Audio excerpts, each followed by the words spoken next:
The Park estate in Gangnam sat behind walls high enough to suggest the family inside had decided some time ago that the rest of the world required management rather than participation. The grounds were immaculate in the way that things are immaculate when someone else's full-time job is keeping them that way.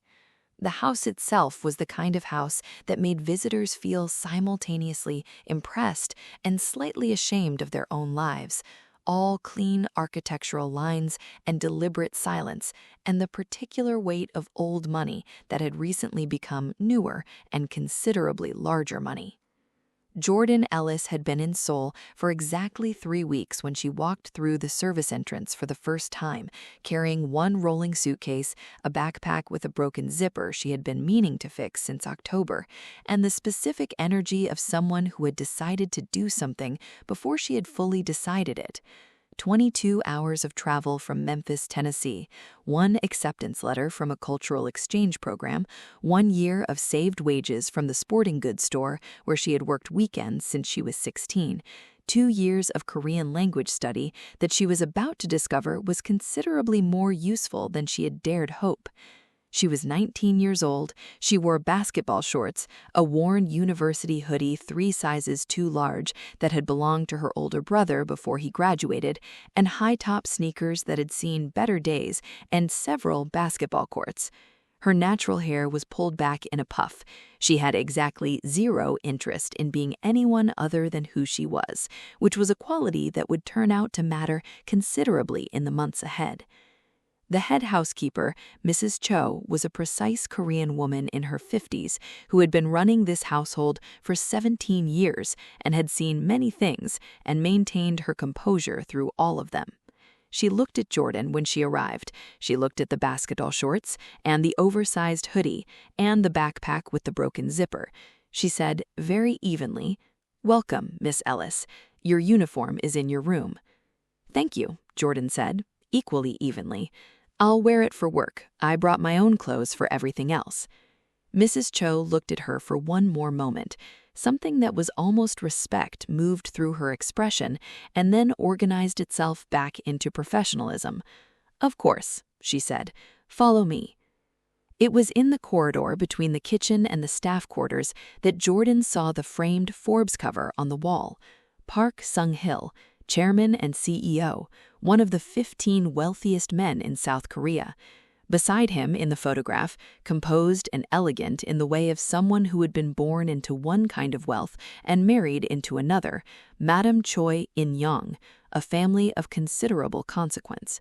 Jordan looked at the cover. She looked at Mrs. Cho. Nobody mentioned this part. The agency provides the essential information. You will address the chairman as Sir. You will address Madam as Madam. You will address household staff by first name. You will address the young master as Mr. Park. Is the young master here? He is currently completing his 2nd year of graduate study in the United States. He returns in approximately 3 weeks. She paused. He prefers to be called Sen-woo. You will not call him Sen-woo. Jordan called him Sen-woo within 4 days of his arrival, but that came later.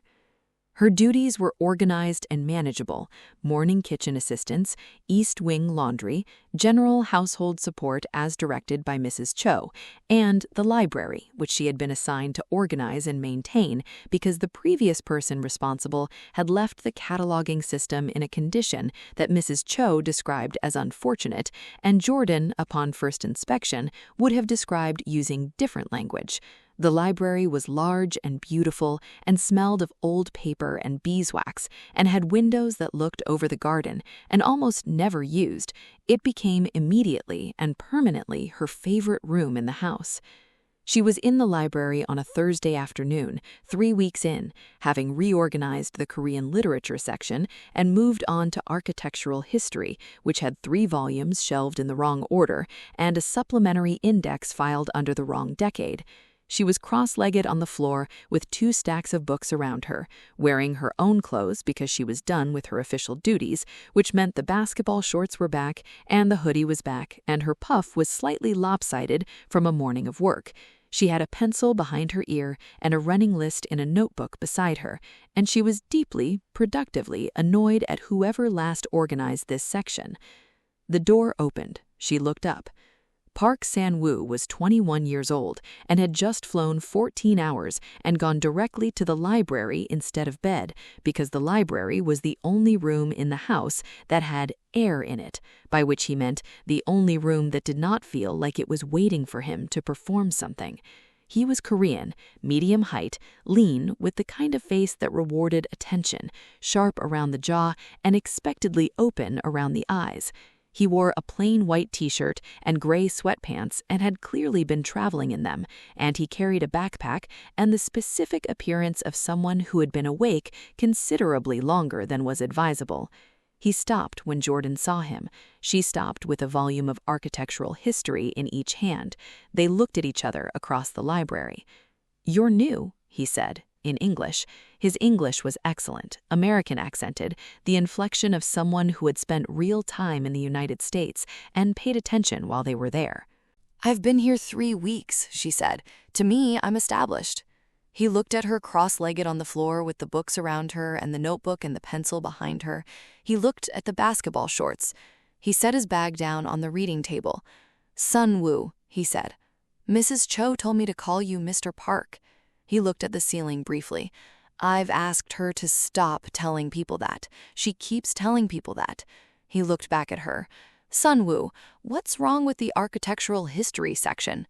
Someone put Volume 2 before Volume 1 and Volume 3 before Volume 2, and the supplementary index is filed under 1960 when it covers 1940 through 1959, and none of this is complicated."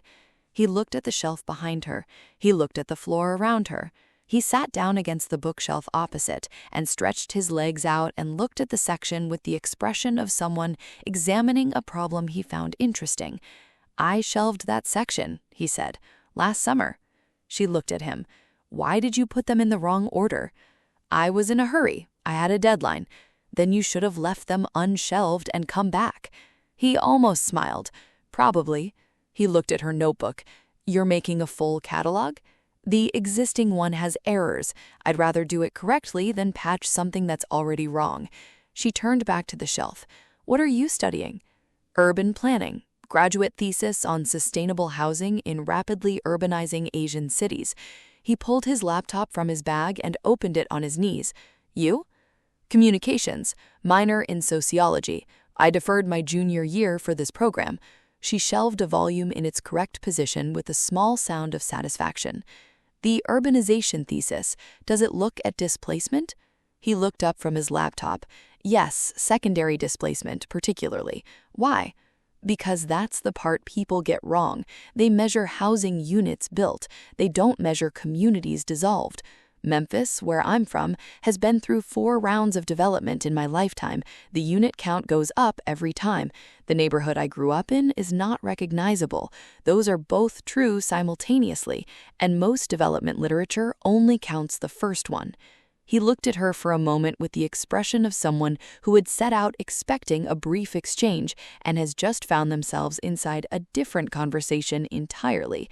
"That's the central problem of my 3rd chapter," he said. "Then your 3rd chapter is the most important one," she said. She went back to the shelf. He went back to his laptop. The library held them both in its large, warm quiet, and the afternoon light came through the garden windows in long rectangles, and the silence between them was the productive kind that happens between people who are both engaged in something real. They stayed like that for an hour and a half. When the light changed, she gathered her notebook and stood up. She picked up the basketball she had left by the door when she came in, which she carried habitually, the way some people carry water bottles, bouncing it once on the library floor before catching it without looking. He looked up at the sound. She saw him look at the ball. "You play?" she said. "Since I was 7. You?" "Badly." He said it without self-consciousness. "I tried for 2 years in secondary school and was tactfully redirected toward academic pursuits." She grinned. It was the first full grin of the conversation, and it changed her face completely, lit it up from the inside in a way that made the room feel like it had more light in it than it had a moment ago. "I'll go easy on you," she said. "That is not a conversation I expected to have in this library," he said. She was already at the door. "Welcome home, Sunwoo." He looked at her. He almost smiled again, and this time it was closer. "Thank you, Jordan Ellis from Memphis." She went back to the staff quarters and sat on her bed and bounced the basketball and stared at the slice of sky above the garden wall and told herself very firmly that this was a library and a conversation about urban planning, and she was here to work and save money for her junior year. She told herself this convincingly for approximately 4 minutes before she stopped and acknowledged that the conversation had been the most interesting one she had had since arriving in Seoul, and that the person across the reading table had the quality of someone who thought carefully about things that deserved careful thought. And this was her favorite quality in any human being. She bounced the basketball one more time, then she went to dinner. The library became the habit without anyone deciding it would. He was there in the mornings with his thesis. She was there in the afternoons maintaining the catalog. The overlap happened because she finished the East Wing laundry earlier than scheduled, and because the library called her in a way the other rooms did not, and because he was often still there when she arrived and showed no sign of leaving. They talked about books first, then the thesis, then Memphis and Seoul, and the specific ways cities carry their histories in their architecture. He was rigorous and direct, and asked real questions, and listened to the answers with the full attention of someone for whom listening was not a passive act. She was precise and honest, and pushed back when she disagreed, which was regularly, without aggression and without backing down. He found this genuinely refreshing in a way he did not initially say and eventually said directly, because directness was one of the things they had in common. She brought the basketball to the library sometimes, bouncing it absently when she was thinking, catching it without looking up from whatever she was reading. He had stopped noticing this after the first week, which meant he had accepted it, which meant something. She wore the hoodie and the shorts and the beat-up sneakers because they were hers, and she was comfortable in them, and she had not arrived in Seoul to perform a different version of herself for anyone's comfort. He wore plain t-shirts and worn jeans and occasionally a sweatshirt, and they were, as it turned out, very similar in their fundamental indifference to being dressed for an audience. 4 weeks in, he asked if she wanted to play. Not in the library. The estate had a half-court behind the east garden that the staff used occasionally, and that he had not been on in 2 years. "I said I'd go easy on you," she said.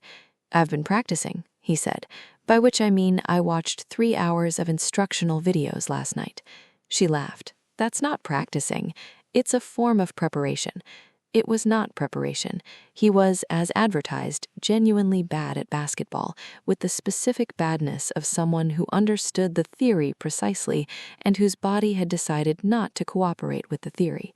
She was very good, with the specific ease of someone who had been playing since she was 7, and whose body had absorbed the game so completely that she stopped having to think about most of it. She went easy on him. He improved marginally over the course of an hour. She rebounded his missed shots without comment, handed the ball back, waited. He was not embarrassed by being bad at something she was good at. This was one of the things she noticed. He was simply trying, methodically and without drama, and that was one of the things she had not expected. The half-court became a weekly thing, sometimes twice a week. Mrs. Choi observed the basketball with the neutral expression she brought to all developments in the household. The estate staff observed it with varying degrees of interest. Nobody said anything yet. The conversation with Madame Choi happened at the end of the 6th week.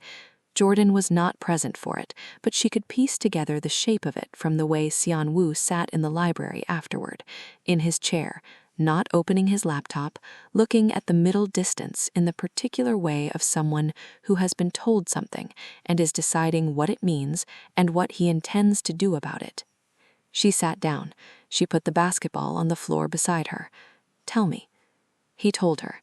His mother had observed the situation.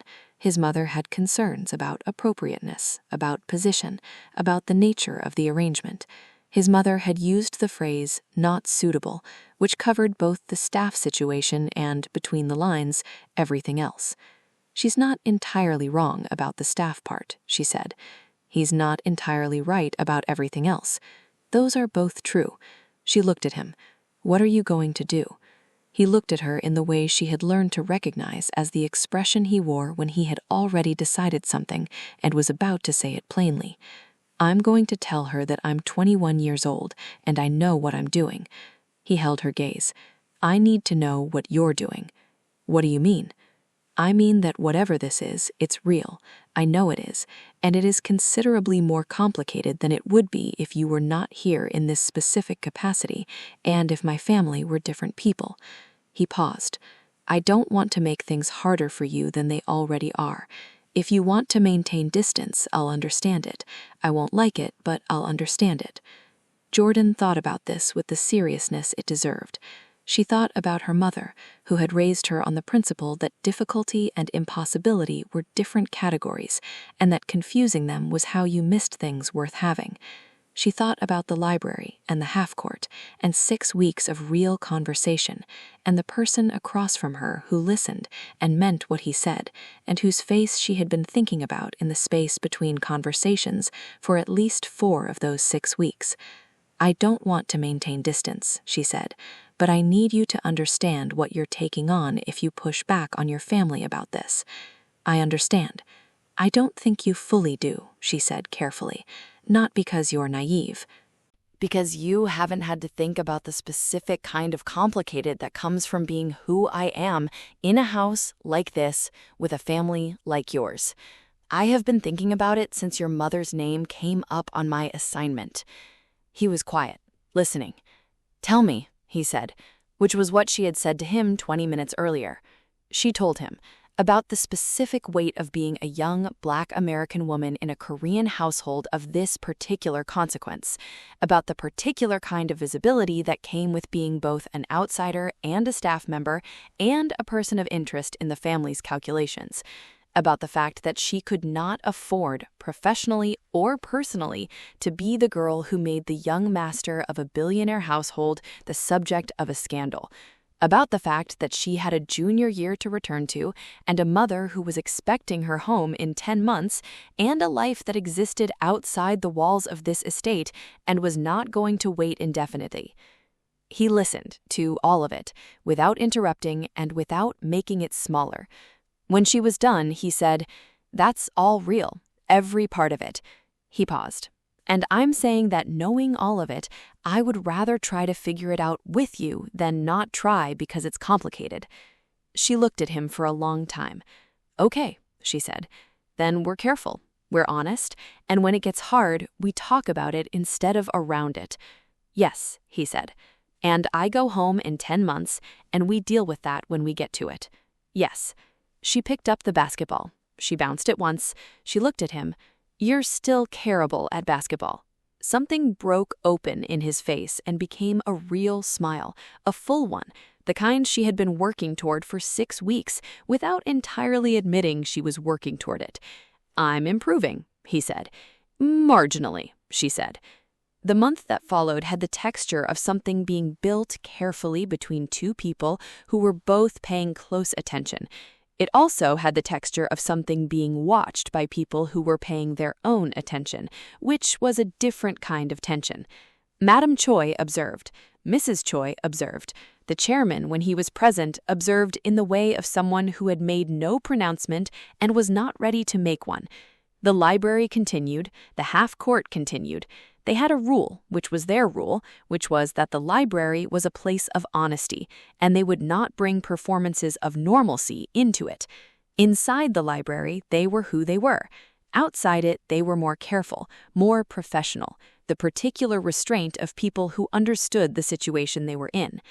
The rule held for approximately 6 weeks and then broke on a Sunday afternoon in the garden when she was teaching him to dribble properly and he finally got the motion right and looked up with the specific expression of someone who has achieved something small and is genuinely pleased, and she was close enough to him that the expression was right there and she was looking at it directly and he was looking back at her and neither of them moved away.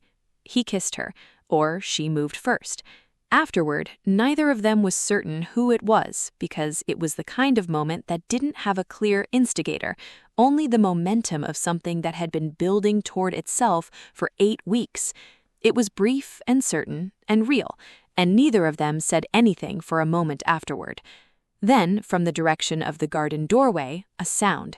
Mrs. Choi, who had come to inform them that afternoon tea was prepared, stood in the garden doorway with a tray and the expression of a woman who had been in this household for 17 years and had seen many things and was currently processing another one to her collection. Seon-woo straightened. Jordan took a step back. The basketball fell from under her arm and bounced twice on the garden path and rolled to a stop at Mrs. Choi's feet. Mrs. Choi looked at the basketball. She looked at them both. She set the tea tray on the garden table. She picked up the basketball and held it out to Jordan. "Tea," she said, "is ready." She went back inside.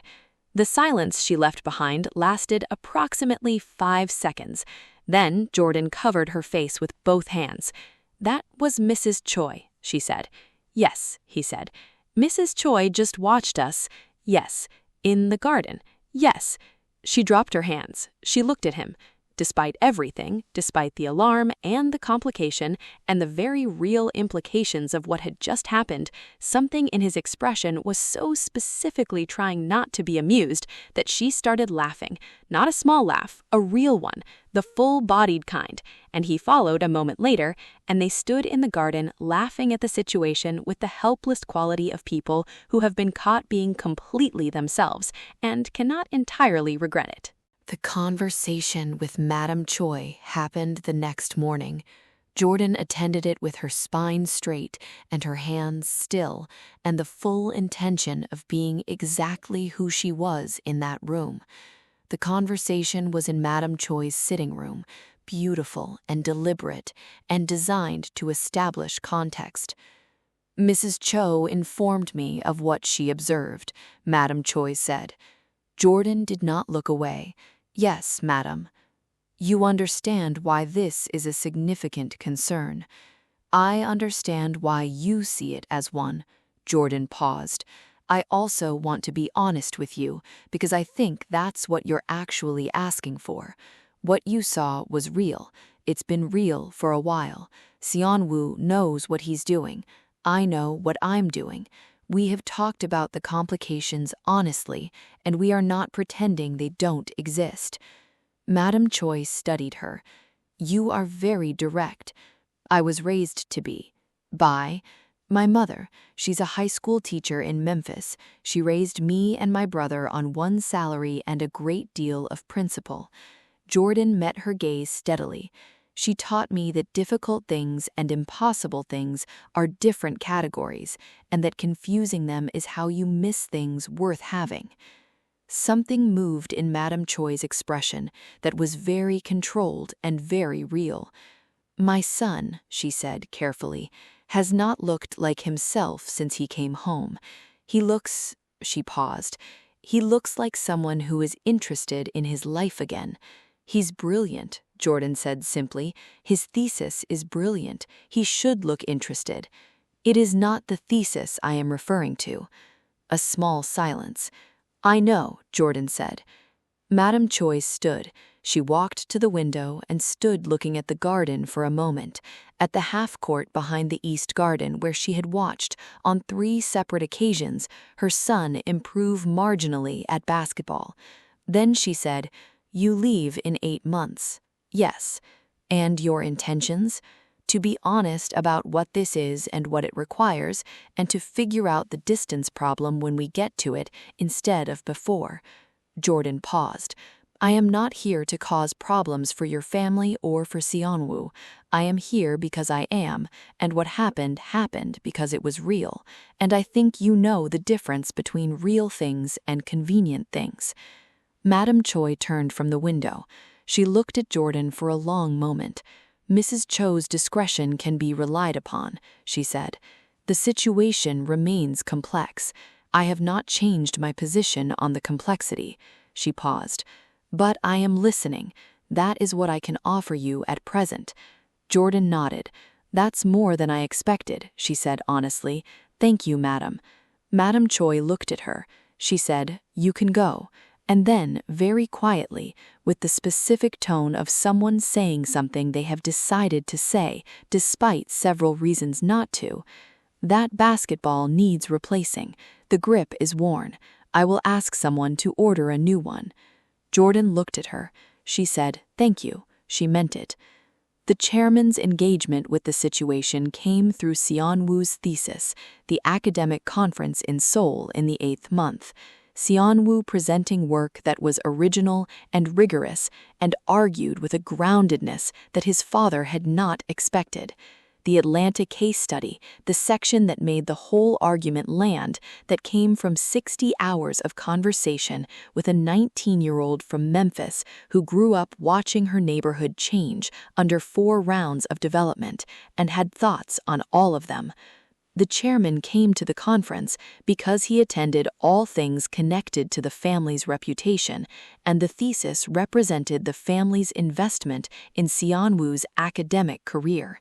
He sat in the 3rd row. He took notes, which he rarely did.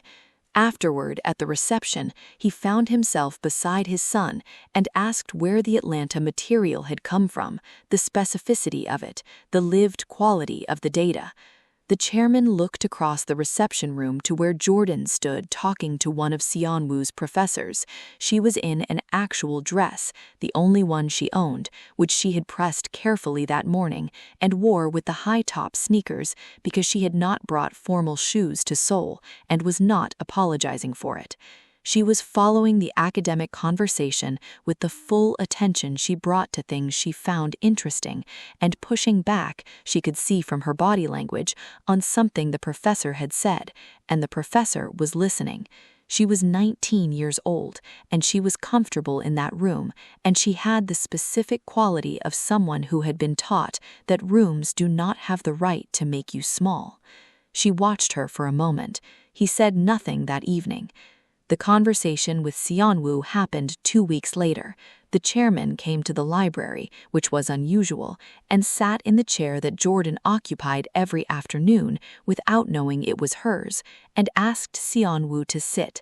The conversation was measured and direct and honest in the way of 2 people who are fundamentally similar and know it. 7 months, the chairman said. This is not a passing thing. No. She goes home in a month. Yes. And then I go to Memphis in January. I've booked the flight. He held his father's gaze. I was going to tell you. The chairman was quiet. You booked it first?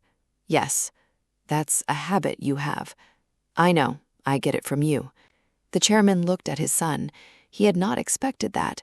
He had not expected the directness or the self-awareness or the specific quality of certainty that Seonwoo's carrying, the certainty of someone who has thought something through completely and arrived somewhere real. He had expected the enthusiasm of a 21-year-old and found instead the conviction of someone older, which was disconcerting in the specific way that discovering your child has grown up is always disconcerting. The thesis, he said, the Atlanta material. It strengthened the argument? Yes, it changed the argument, made it honest instead of theoretical. She did that. We did it together. I knew the theory, she knew what it looked like from the inside. He paused. That's been true of most things this year. The chairman looked at the reading table. He looked at the shelf of architectural history, correctly ordered now. He looked at the basketball sitting in the corner of the library, the new one, the one with the good grip, which he knew Madam Choi had ordered, and understood why. He stood. He moved toward the door. He stopped. Memphis in January is cold, he said. Less so than Seoul. You won't need the heavy coat. Seonwoo looked at his father. No, he said, carefully. I suppose not. Take the lighter one. The chairman left. Seonwoo sat in the library for a long time.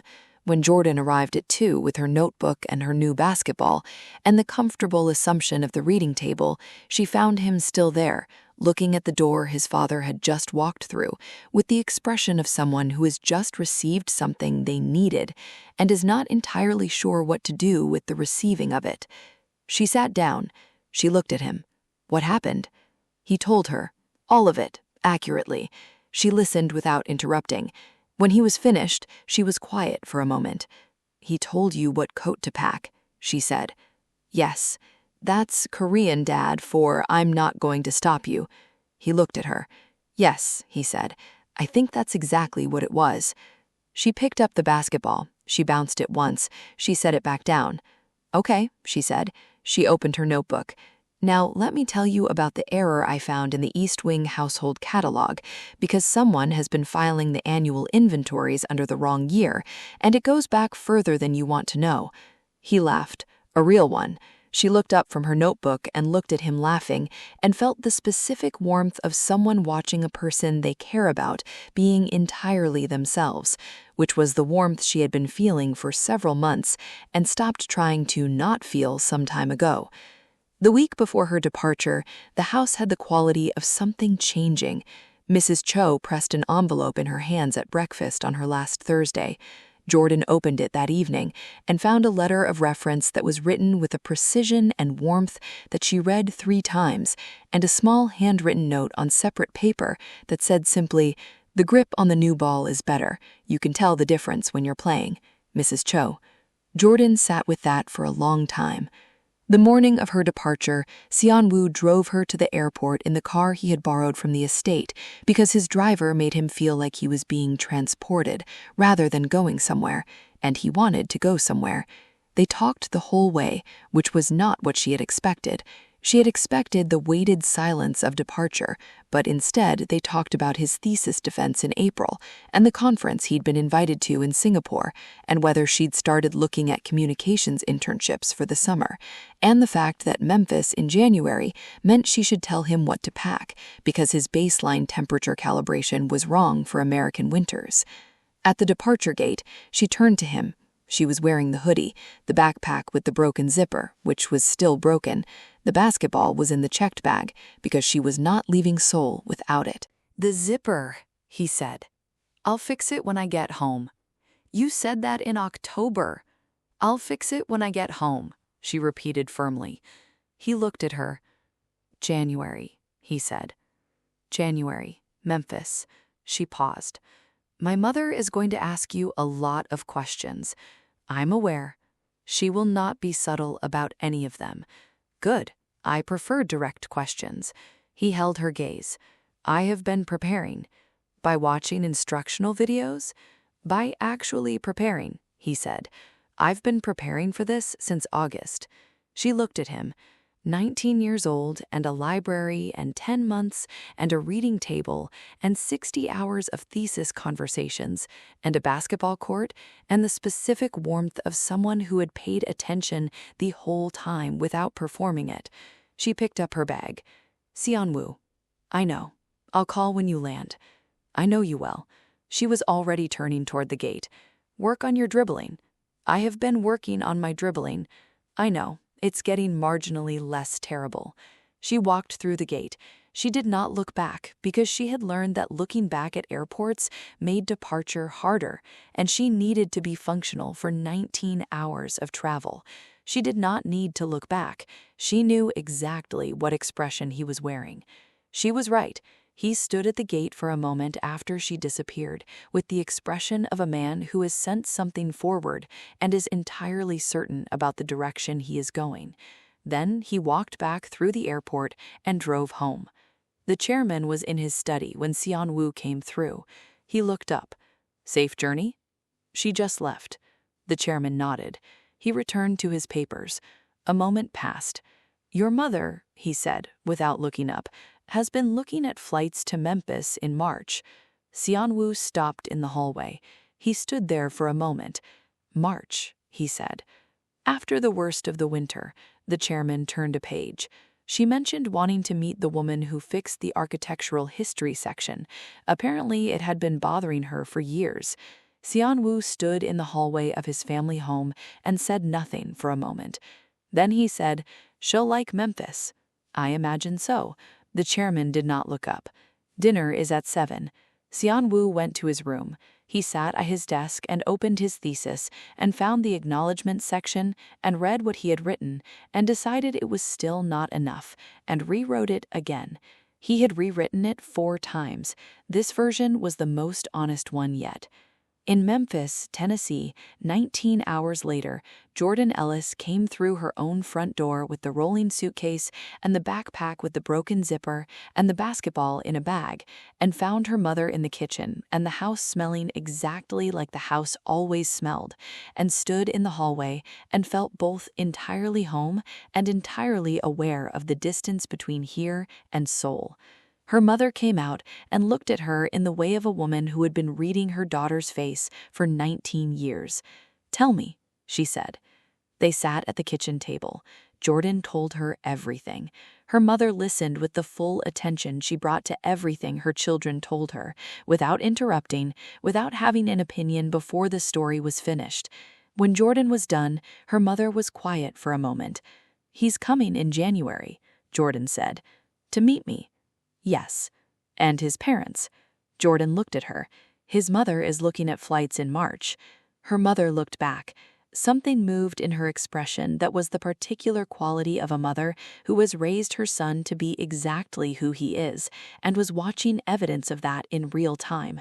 She said, "Then you'd better clean your room. The good towels are in the hall closet. Use those." Jordan laughed. Her mother smiled. The kitchen was warm and familiar, and the overhead light was the light of home.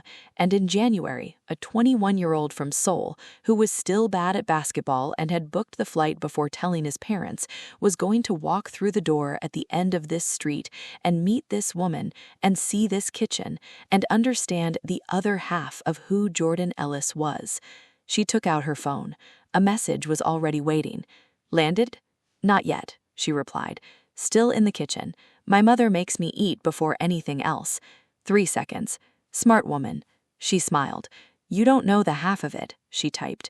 Then, "January." He replied, "January." She put her phone down and picked up her fork. Her mother was talking about something that happened at school that week, and the kitchen was warm, and there was food in front of her, and the basketball was by the door in its bag, and 9 months of soul in her bones, and 10 months of someone paying genuine attention stored in the most reliable part of herself, and she was 19 years old, and she was not afraid of any of it. She was, in fact, precisely who she had always been, which was exactly the right person for this, which was exactly what she had decided in a library in Gangnam 8 months ago when she had put the architectural history section in its correct order, and a boy from the wrong side of the house had sat down on the floor and told her he had shelved it wrong because he was in a hurry. She had believed him. She had also believed everything that came after. She was not wrong about any of it. Outside, Memphis in November was cold and familiar and entirely itself, and somewhere in Seoul, a lighter coat was being located for a January trip, and somewhere in a sitting room, a woman who has raised her son to be exactly who he is was looking at flights for March. And none of it was certain, and all of it was real, which was, as Jordan's mother had always told her, the only combination worth anything at all.